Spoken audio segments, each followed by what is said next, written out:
as we begin 1990. Go.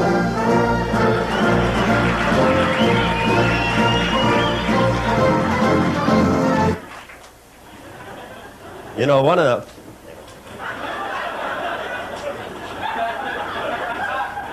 Very excited to be here in Anchorage. I'd like to settle down here someday. My kind of town. I know you're all saying right now, where's Pat Paulson been? The rest of you are saying, who the hell is Pat Paulson? 1972, I lost the presidential election to Richard Nixon. That's when you people thought that he would make a better president than me.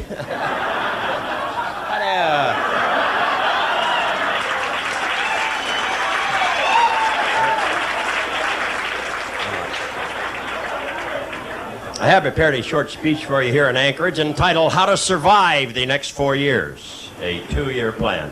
I realize any statements I make in Anchorage will have an immediate impact on international relations. Therefore, I must choose my words carefully in order to avoid any negative interpretation. Among politicians, this is a tactic known as lying. I'm often asked, why do I travel around the country talking politics? Is it for humanitarian reasons, community spirit, or is it for the money, the limousines, and the girls? Answers are no, no, yes, yes, yes. Why should I be any different? Well, they say only a fool would run against George Bush in '92, and I've accepted that challenge. First thing we're going to do is attack Canada. Hey, those people have been sitting around there acting like nothing's going on. They've already got 2 of our baseball teams. Where do you think our geese go for the summer, huh? The war with Canada works out. We're in the same time zone. You don't have to stay up late and watch it on CNN. And those Canadians haven't paid us a dime for all the chemicals we gave them over the years. Now, where did our troubles really start? They started in the 70s with Nixon. I called the former president, was in the White House. Well, I didn't call him, actually. What I did, I rented a room at the Watergate and spoke into the urinal. I got through, too. Have you seen that Nixon commemorative stamp? You don't have to lick it. You just look at it, and it sweats itself onto the envelope. Then we had Jerry Ford. Never blame him for our troubles. He didn't do anything. Everybody said Jerry Ford was a bland president, not too exciting. Oh, but I want my president to be bland. I don't want him to know how to work the media. Now, there's such a thing as reincarnation. I'm sure Jerry Ford would come back as yogurt. Every time I saw him on television, I thought I lost the color on my set. Now they have the Jerry Ford Library over in Grand Rapids, Michigan. All of Jerry's important political papers are there in a Dixie cup. Also enclosed in plastic, you can see Betty's old face.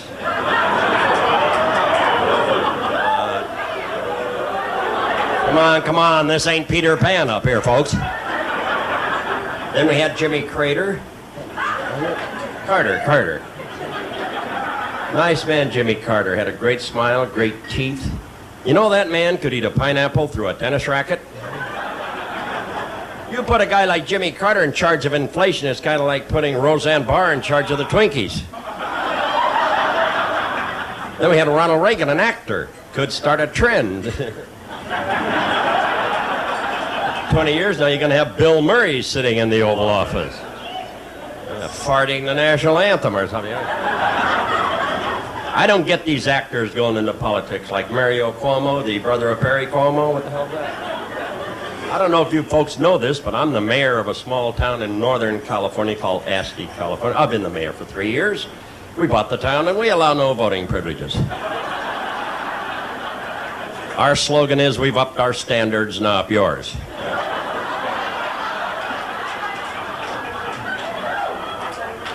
Well, '88 was a bad year. I went down to Atlanta, got thrown out by the Democrats. They lost their sense of humor, rightfully so.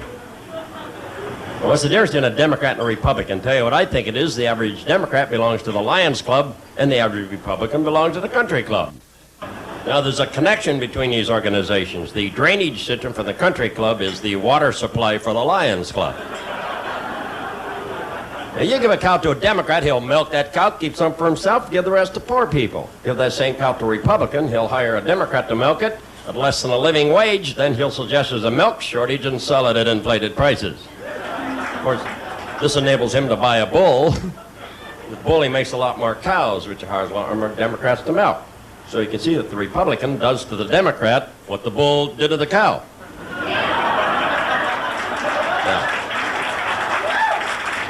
It was a bad year. A lot of name-calling going on in 1988. I did not indulge in name-calling, unlike my sock-sucking scumbag opponents.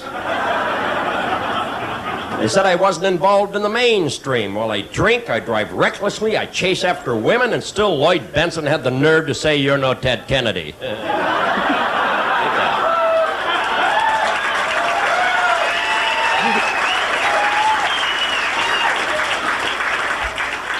They said I was once a member of the Hare Krishna. Well, it was only for a couple of hours at the airport trying to get money for a connecting flight.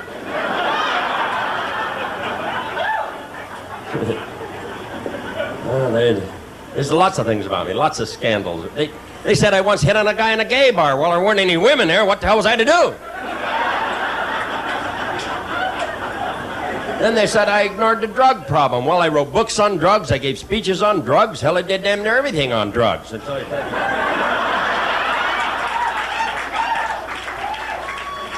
Those guys running against me were some joke. A guy named Richard Gebhardt from Missouri. There's a guy who wanted to help the farmers. Well, I suggested we put him on a pole in the middle of a field, keep the crows off the corn. Pat Robertson said God told him to run. Well, it proves one thing. God's got a great sense of humor. Now, Gary Hart went into this political business with his eyes wide open. Gary Hart gave new meaning to the old expression, walk softly and carry a big stick. He said he was only out in that yacht doing some offshore drilling, that's all.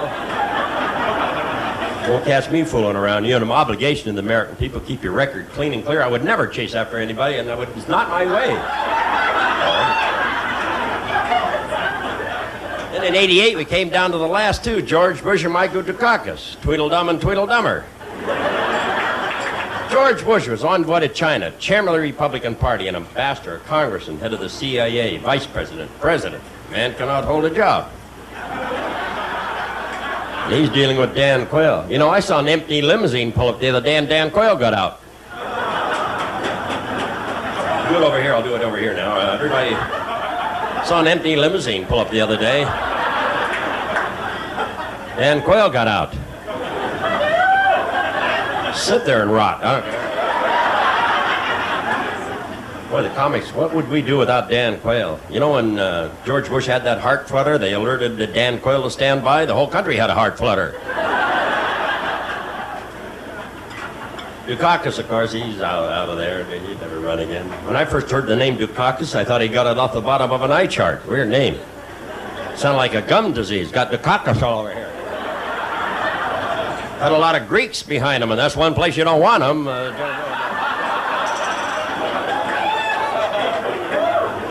Suppose Dukakis had been elected president. A president named Dukakis? I mean, where are the Washingtons and the Jeffersons and the Johnsons? Well, they're playing basketball. Most of them.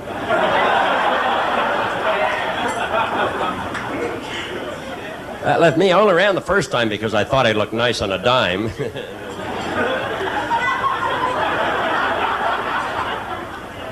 You know what got me in trouble? I'd have done real good, and I was on the ballot in '72. I'm on the ballot now. I was on the ballot in New Hampshire, came in fourth. Sincerely, came in there, and North Dakota. Went down to, I didn't go down there actually, I got on the ballot in Louisiana, and I got 1,500 votes, never showed up. Now they called me and they said, are you coming down to Louisiana because of Duke? I said, well, no, they're a great team, I just don't like their uniforms, you know. I'll tell you what, with the mudslinging going on, the only one who doesn't have mud on him now is David Duke. Got this sheet over his head, so you can't.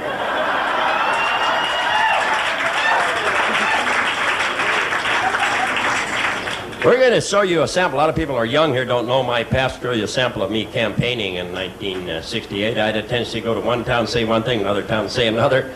You'll see what I'm talking about. This is from the old Smothers Brothers show. Would you take the lights out, please? And these here, too, or I can get them with a 22 if you want to. Take these off, too. Okay, take that. Now you can run that film. And this is campaigning 1968. The recent Supreme Court decision regarding the liberalization of obscenity. Who are we to judge what is? But after all, in a mature society, when you're free in the public washers and wash out their mouths with soap. How do you stand on the question of welfare? Why not? Well, I feel we have about those that outside to get a job. And what is your feeling on the travel problem of Vietnam? I think this country, great country of ours, has any need to apologize for anything. We should make every effort to convince species won't listen to reason or killing. Arm them back into the Stone Age. One last question, Paulson. A great many people have charged you with talking out of both sides of your mouth at the same time. Would you care to comment on this? No.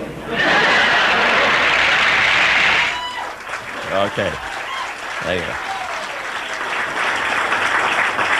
Well, that was a long time ago. I'm older and wiser now. I think I know what's bothering most Americans. It was tough for a lot of families to survive these days. In my family, we're now eating the cheaper cuts of meat.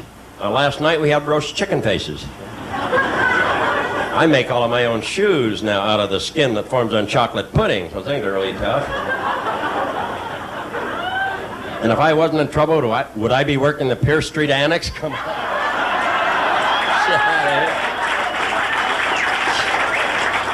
And everything's so expensive these days, too, even drugs. I don't do drugs, folks. I'm from a different era. I didn't go for drugs.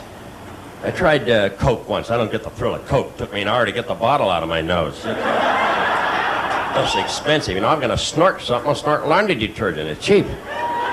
Makes bubbles come out of your nose. The kids get a kick out of it.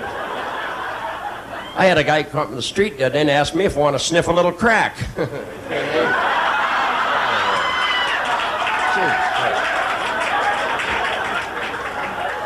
God, I hate that, don't you? At first I thought he said, you want to sniff a little crap. No. Hell do I want to do that for? Sniff any crap, I'll sniff my own crap, not yours, man. Sure as hell won't pay for it either, I'll tell you that.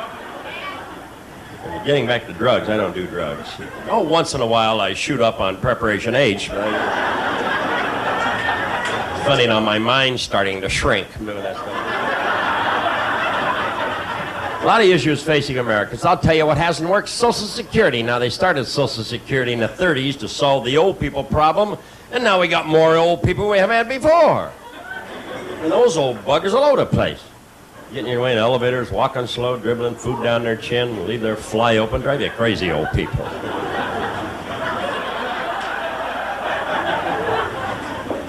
The energy situation. For a while, we were supposed to have big cars. Now I think big cars are necessary sometimes because I cannot imagine a Yugo hearse going down the street. The legs hanging out the back and a little red flag in the toe. That'd look weird. If we ever have another gas crisis, as I said before, we have an overabundance of old people. Why don't we just find a way of converting old people into gas? Got regular, no lead, and Grandpa Ned. Call it fossil fuel or something. Kidding, of course. We take care of the old folks in our family. Grandma Paulson did right with us. We built a little lean-to in the back, and she was good company for the dog. Reminds me of a story. A little old lady sitting in the bar says, all right, anybody tells me what I have in my hand gets to take me home tonight. Guy down the end of the bar says, you got an elephant? She says, well, it seems we have a winner here. I know an old guy went down to get his Social Security, forgot his papers, couldn't prove how old he was. Hey, you can't get your Social Security unless you have your papers. He says, wait a minute. Opened up his coat and says, look at those gray hairs. So they give him his Social Security. Went back home, his wife said, how'd you get your Social Security? Forgot your papers. He said, well, he just opened up the coat and showed him my gray hairs. She said, well, you should have dropped your pants. You could have got disability.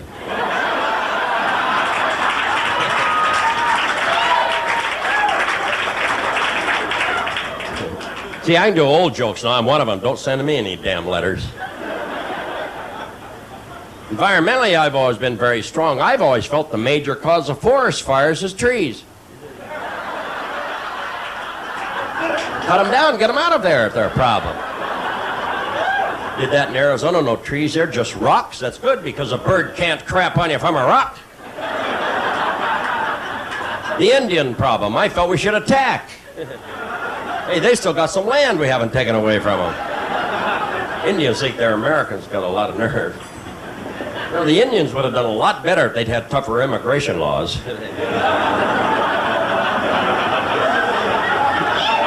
Should have started up here, too. I talk about Indians because I'm part Chippewa myself. I don't know if you know this, but the Chippewas are an ancient band of nomadic Eskimos originally expelled from the Maine tribe for some of the weird things they did with seals. Well, this is not an issue, but people talk about it. You know those 976 phone services where you can get any information you want? Agricultural, sports scores. You know who has one of those phone services? Jehovah's Witness. I call them every morning at 5 o'clock. See how they like it. I called one of those sex services. Some guy started talking dirty to me. I was so outraged to call my congressman, and the same guy answered. Then on top of that, I got an ear infection, you know. Brings to mind safe sex. Big issue in the world today, safe sex. Many ways to have safe sex. All of them are effective, and none are any fun. Best way to have safe sex, have no sex at all. Of course, married people have been practicing this for years. Somebody asked me about my new Middle East position. Well, my wife and I tried it. She said it hurt her back.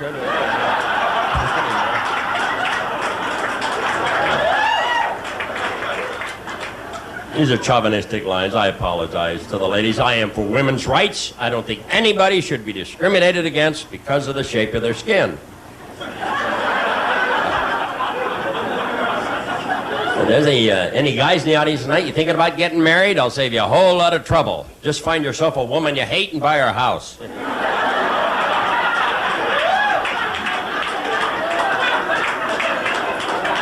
I'll tell you a big issue in '88 were daycare centers, and I think we need daycare centers where you can drop the kids off without coming to a complete stop. Throw those little buggers out of there. Population explosion, nothing to worry about. Everybody here tonight has 2 parents, right? Those 2 parents had 4 parents, 4 parents had 8 parents, 8 parents had 16 parents, 16 parents had 32 parents, so I think it's pretty clear that the population is dwindling.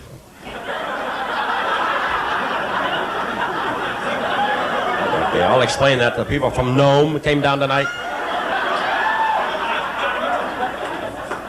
I did my bit for the population explosion. My wife and I had 18 kids. I said, that's it. And I cut her off right there. No more sex. She's begging all the time.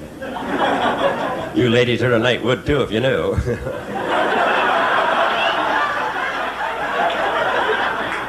She went on one of those physical fitness kicks. She lost 20 pounds in one day. One of those machines tore her left leg off. Well, that's an old joke, but I see it hadn't got to Anchorage yet, right? Jokes come in here by barge. I love Anchorage. Had a great time today. Went over to your zoo and saw your duck.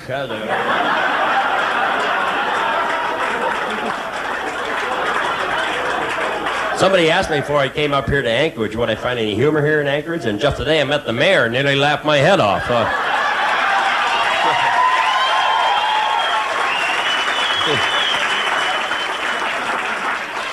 So humor's everywhere if you just look, right? Getting back to population explosion, tell you what I did. I went to the hospital and I got that operation. I'm not afraid to say what I did. These are adults here tonight. We can talk about these things today. I went to the hospital and I got that operation for birth control. I got a, make jokes about it, got a vasectomy. And I was only in the hospital 6 months. Matter of fact, just got the cast off last week. Funny, all my friends came over and signed it. God. Yep, 200 names. That's just one side, too. Walked in the hospital. I asked the doctor, I said, how long will it be? He said, well, about the same as when you came in. Now, there's nothing to that operation. They put the needle in you, then after they coax you off the ceiling. But before the advent of the pill for birth control, my wife was using a coil, but that was too expensive, so I got her a little slinky toy. Should have seen her walk downstairs.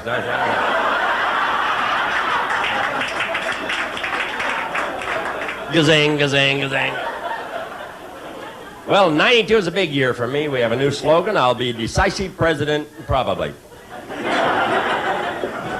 And I read a poll the other day that said 1 out of 5 Americans believes that Elvis Presley could still be alive. 1 out of 5. Now, if I could just find these morons and get them registered, I could be president.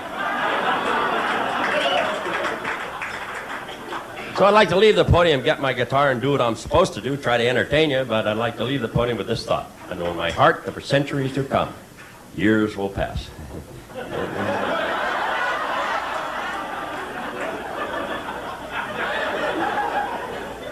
This is a great country, folks. This is the only country in the United States. And I feel privileged to live in a land where even our national product is gross. As Abraham Lincoln used to walk 9 miles to the library. And on his birthday, they close it. What the hell is that all about?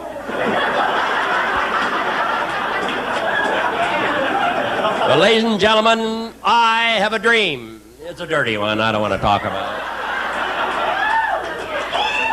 This hooker was coming at me with a plunger. Weird dream, I'll tell you. Anyway, I'm going to leave this podium bit. These are not working all that great. With my philosophy of life, and it goes like this. Well, the wind blew and the crap flew, and you're only here for a day or two. Move this baby out of the way, get my guitar, get a good look at you up here. We got a lot of help here at the club, you know. Stage hands bustling all over. I'm glad to be here. You know, I work a lot of comedy rooms across the country with young comics who want to become stars. I thought you might be interested in some of the kids who woke up to me in the past. Where the hell's my guitar? Oh, here it is. That's good. Hide it from me. That's great. Stay there.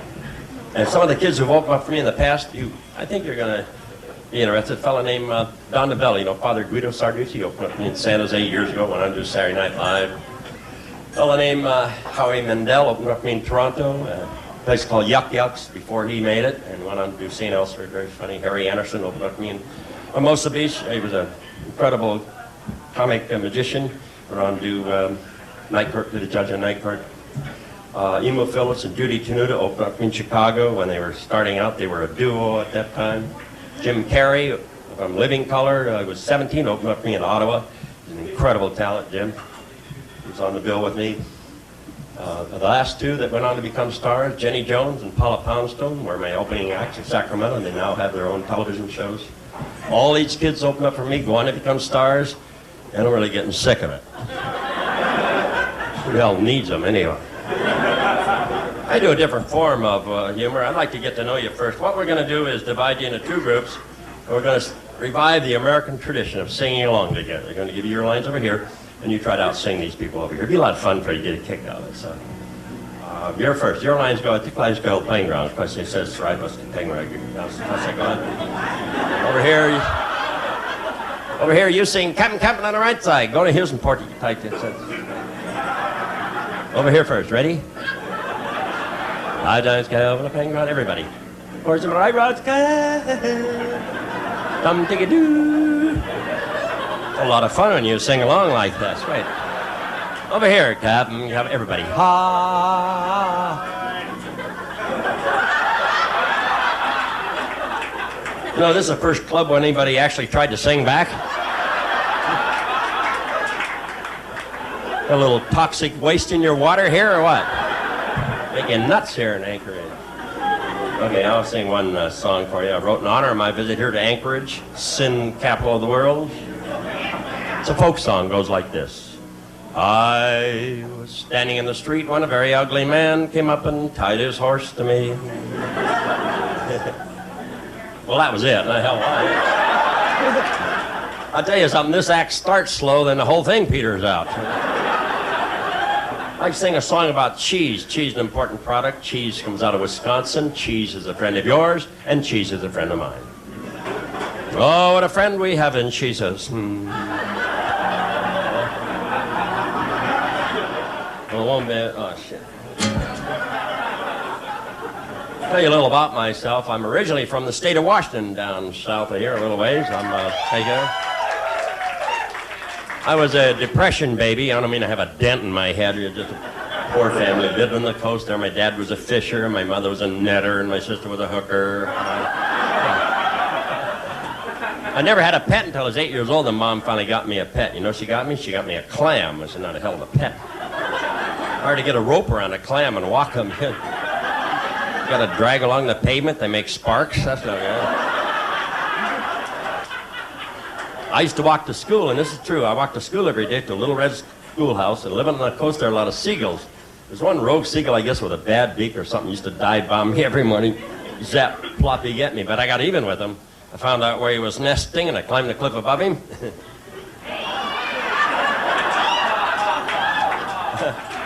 To this day, that seagull thinks that cows can fly, I'll tell you that. When I was 17, I joined the Marine Corps. I'm an ex-Marine, World War II, 1st Marine Division, 5th Regiment. My old outfit was in the Gulf. I'm proud of those guys. I don't talk about this much. I killed 10 men in World War II. You see, I was smoking out behind the ammo dump one day. Accident. I learned a lot in the Marine Corps. I learned how to blindfold myself, take my rifle apart in 11 seconds, which is valuable because when the enemy would attack, I just blindfold myself and take the rifle apart. We stopped on our way overseas at what was a transit center at that time in Hawaii. I got to know Hawaii, went back later, wrote a song about it. I'd like to do it for you. It's kind of a travelogue documentary. This one goes to Hawaii. Welcome to Hawaii, magic land of romance and beauty. As a ship rounds Diamond Head, we are struck with the majesty and beauty of this mystical land of Hawaii. Pulling into Pearl Harbor, the shouts of the natives ring in our ears. Ole!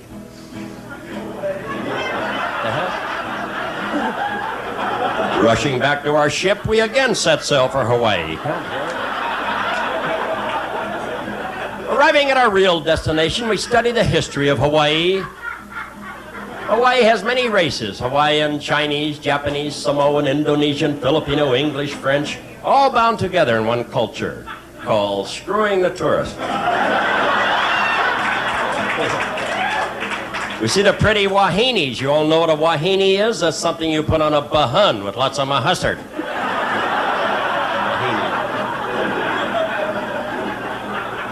Hawaii has many active volcanoes, which they try to keep from erupting by sacrificing virgins. How does that work up here? That screws up that joke. You got volcanoes, don't you? Shoot. I'll have to quit that one. We listen to the ethnic Hawaiian singers like Jim Neighbors. There's a good one. And the legendary Don Ho, brother of Asso. He's right over there. You know, I do a lot of these clubs, and I enjoy doing them a lot. I like to see young people come in and see me, but I know they don't know who I am. They come in, they don't know who I am. I finally figured out one day why young people would come in to see me. You know what it is? Their parents say, "Get on and see him before he dies."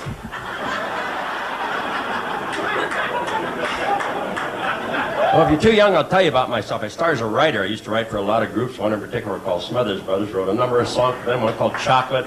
Another one called Mediocre Fred. And they're very loyal guys. So they got the show on television, prime time, CBS, 9 o'clock. I started doing editorials.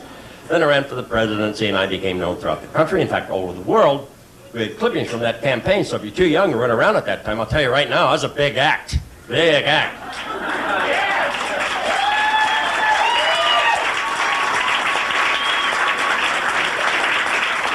And here I am working Piers Annex, a lot of damn poles in the middle of the place. Oh, God, I'm so ashamed. Oh, hell, my eyebrow's stuck in this mic.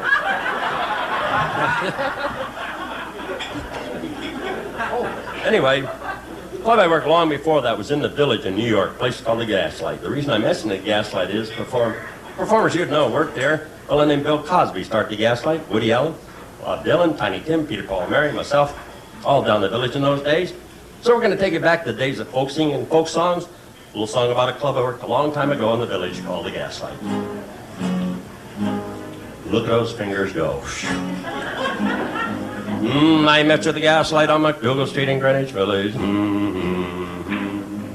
We went into the Gaslight, hear a lot of folk singers sing a lot of folk songs about a lot of people dying, and we had a really good time. And we walked in a Gaslight, and there's a comic on stage with a guitar, and everybody's really crazy about him, just screaming and yelling, "Give us our money back." And we ordered some cider, and there was a cockroach in my glass. So I switched glasses. And then you switched glasses. Then the cockroach switched glasses. And the cockroaches running all over the floor, and the ladies are standing on the table, so I get on the floor.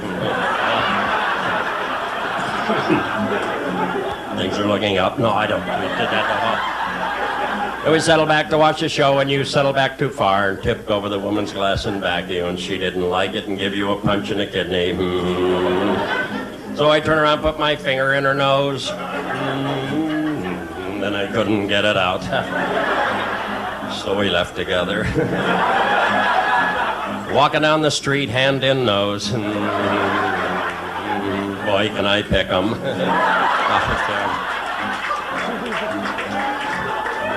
Finally got my finger out, it was all covered with boogers. So I took 'em home, put 'em in a jar. Big ugly thing started to grow out of the jar. So I took it over to Burger King. I said, what do you got there, a Whopper? I said, no, it's not.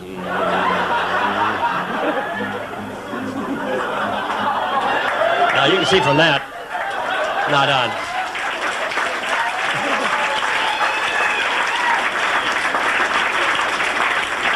You can see from that why I don't work a lot of supper clubs. We're eating. Would you get him out of here? We're eating right now. I was going to do a song here about Anchorage, but I think I'll wait till I leave. Hey, I seen the trucks with the rifle racks. I ain't crazy. I can do a song about Los Angeles because I'm not there at the moment. L.A. my kind of place, smog so thick you can't find your face. L.A. full of people try to find out who they are. They go to a psychiatrist. When they get the bill, they're pretty sure. L.A. full of people think they're going to go to heaven, so when they die, they have the casket full of popcorn in case there's a movie on the way, dude. L.A. where they had a big train derailment, a lot of nitrous oxide spilled all over the place. Thousands of people killed trying to get into the area.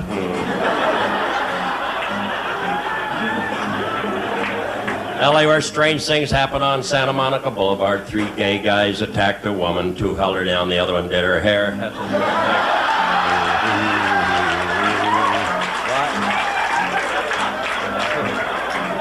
I don't do this song in San Francisco, no.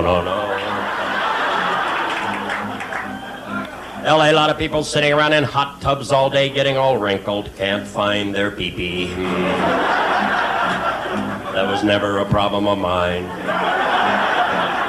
because I tied it to a buoy. There's somebody pull a plug and my wee-wee went down the drain, goddamn. Floated out to sea. Picked up by a Russian trawler, took it back to Moscow. They thought it was a nuclear warhead. I think I'm going to cut it there.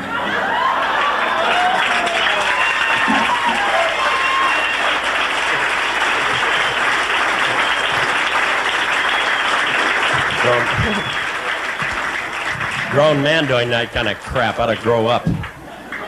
I bet I'll be working these joints. I bet I'll be 100 years old coming into a joint like this going, well, how the hell are you? How's the microphone? Here we are. Good evening, everybody. How's that, the ocean? There you are. All having a good time? Yeah. Oh, who gives a crap? I don't. Where you all from? I don't care about that either. Got me a new tattoo, says born to play bingo. I got silver in my hair, I got gold in the teeth, I got gas in my stomach, lead in my feet. I'm a walking mineral table. Oh, having a good time, yeah. Oh, I'll tell you what, I had a little trouble. The other day. I had to figure out what I was going to say. Where the hell am I anyway? Holes all over the place. What is this anyway? Goddamn dock?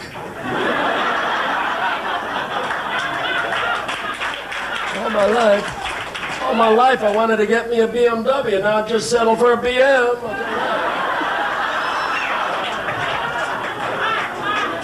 I think I just had one.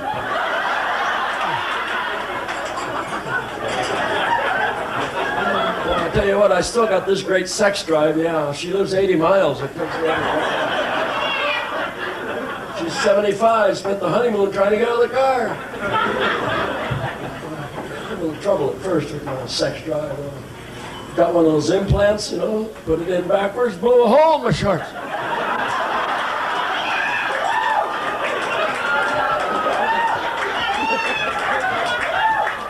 If I can see it now, I know that's what I'll be doing. I do a lot of gross stuff, but I don't do the words. You know, the comic stuff today, they can say anything they want. And the reason they can do this is because of a guy named Lenny Bruce. I used to work the same room Lenny did in San Francisco called Ann's 440. And Lenny cleared the way for comics to do what they want, right or wrong, but he did it, you know, and he paid the price. I don't use dirty words. It really urinates me off. I started as an impressionist, so I'm going to show you I can still do it, and I do impressions. Here's my impression now of a tap dancing mouth.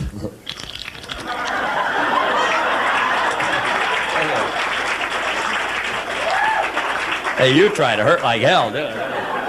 Much of a laugh. Here's my impression of an American motorcycle. Put, put, put. Okay.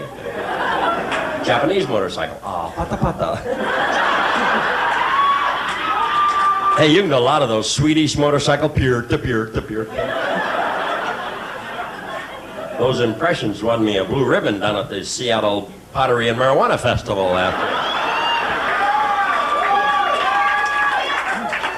Here's some more impressions. They get better. Here's my impression of Richard Nixon, what he might have said had he been the captain of the Titanic. Ice, anyone? Okay, they're going to get better. Here's my impression of Jimmy Stewart giving directions. Well, you just have to follow when you get to the end, you'll follow, you go around, and you follow it through, you missed it.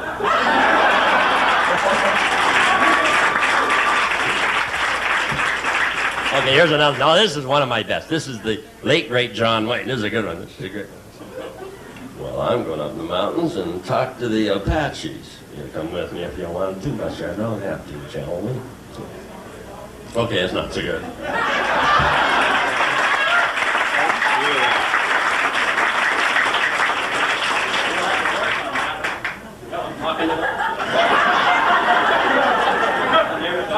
Oh, here we are. You know, it's very important today to have a sense of humor about ourselves. Don't you think it's a very uptight, hostile world? We should not take ourselves so serious. You're going to live long. Have that attitude. Any doctor will tell you that. And I have a secret that works for me, how I see things funny, and I'll pass it on to you to help you see things funny. Every day when you see a stranger on the street, somebody looks downtrodden, concerned, just walk right up to that stranger, find one funny thing about him and mention it to him. Make sure it's a little stranger, about that big.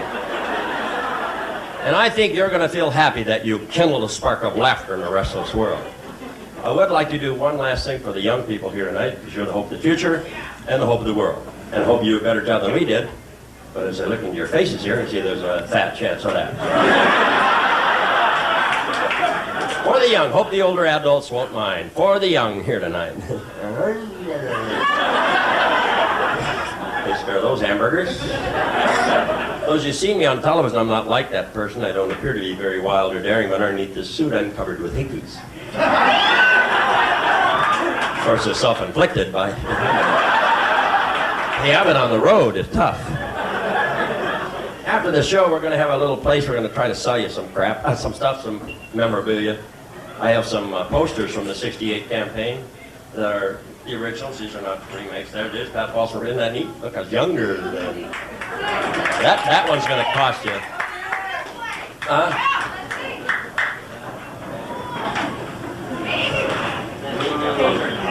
I only got about 20 of these left. Those are $10. I'm not going to give them away. We have a book for $5. This is from '68, and this is an original book, first edition. And it's very funny. Just change the name. So crap is going on today. And stuff. They don't get into their past so much now. They don't go into the scandals. I've been kind of feeling sorry for Bill Clinton. It was getting to the point where the press is going to check everybody out, so the best people won't run, right? They're just the mediocre people who will run. Now, does that mean that the best people are the only ones that have affairs? Let me tell you, I can tell you unequivocally that mediocre people have affairs too.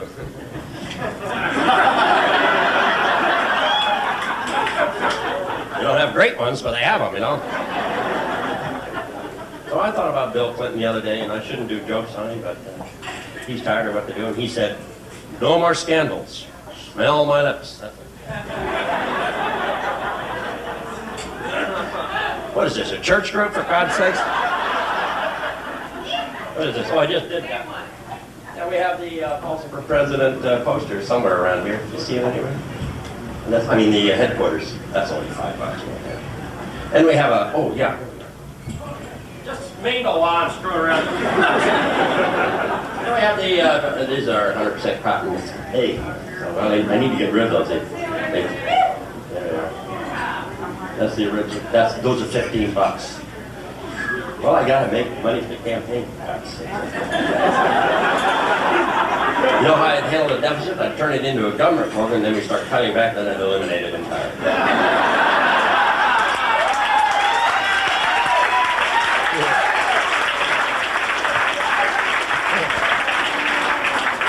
You've been a great audience. I'm going to have fun this week. We're not used to having the lights on and we see your faces, which has been a drag, but you know. A lot of you are.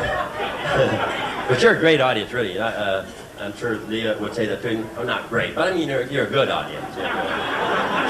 Average audience. Maybe a little below average. Actually, you suck, I'll tell you that. No, kidding. Well, some of you probably do. What do I know? Whatever you do in your private life has nothing to do with me. You want to do that? I'm not going to suck you, I'll tell you that.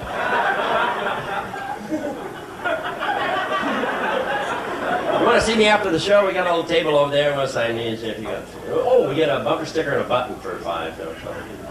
Whatever. We also have my jams and jellies back there too. And I'm working on a new book, the Endangered Species Cookbook. That'll be coming out shortly. How to baste a baby seal and stuff like that. I mean, interested, you might be in that. I want to thank Paul for the great hospitality here, and we're having a great time here in Anchorage. What a beautiful city. You ought to be proud to live here. It's a wonderful place. In fact, I think it'd be a lot better if most of you moved out, you know. Believe it, for me, hell with those old-timers.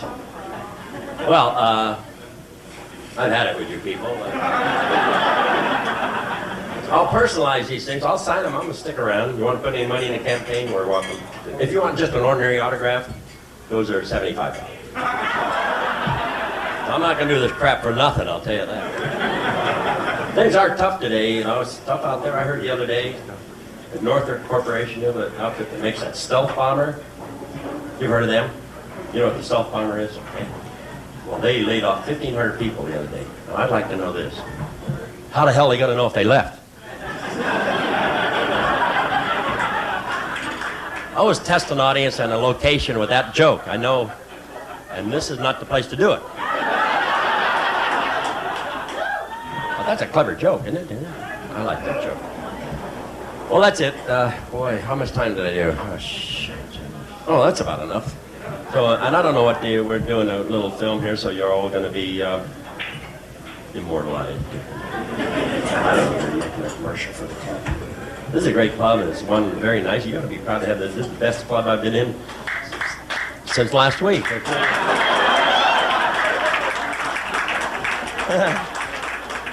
Okay, that's it for me. I'm going now, and I'd like to close with a segment from my college lecture series on the history of humor, which I take early Cro-Magnon jokes to the humor of the pyramids on the present-day psychic humor.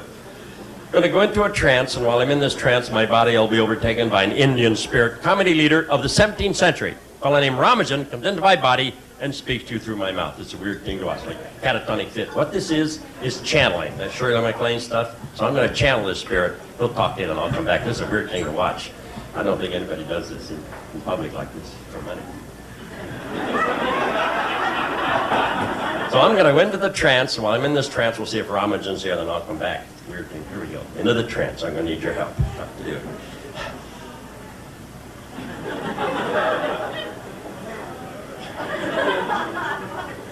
Hi, I'm Ramajan, Pat Paulson's Indian spirit comedy leader. Only have a few minutes in your world. Hope you enjoyed Pat tonight. I know I certainly did.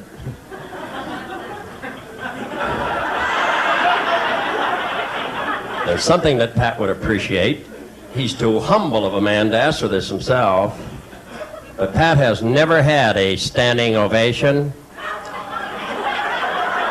I think a standing ovation would be very fitting on this his birthday.